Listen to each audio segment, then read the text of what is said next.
In this video, we will see together how not to mix depuis and puis.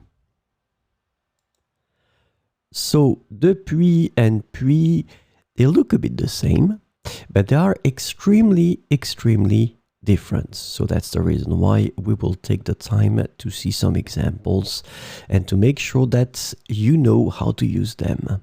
So let's start with depuis. So let's put a timeline here. So the time is going in that direction. And then there is a first event that is in fact connected to the present. And the second one will be connected to the past. So you have the past here and you have the present here. So let's look at the sentence now.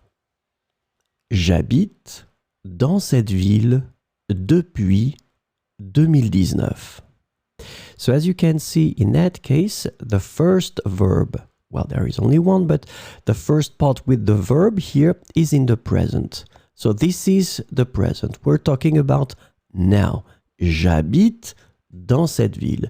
And then you want to make the connection with the past because you want to introduce the date or the year when you started to live in this city. So, j'habite dans cette ville. So you will use depuis and then you just introduce here the year 2019. J'habite dans cette ville depuis 2019. So now let's have a look at puis.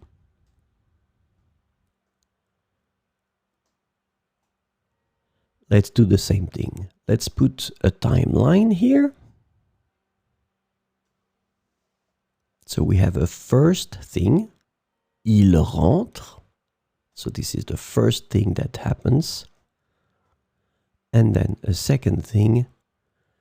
Il décide de prendre une douche. So this is the first event. This is the second event. And then we want somehow to connect them with this concept of, well, adding another event, you know, from the first one.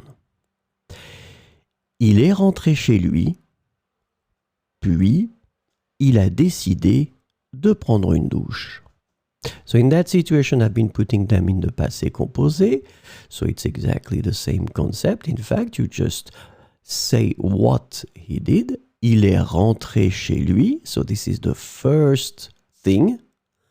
Puis, il a décidé de prendre une douche. This is the second thing. So the second thing is happening after the first one, obviously. Il est rentré chez lui, puis il a décidé de prendre une douche. So as you can see, puis and depuis are extremely different.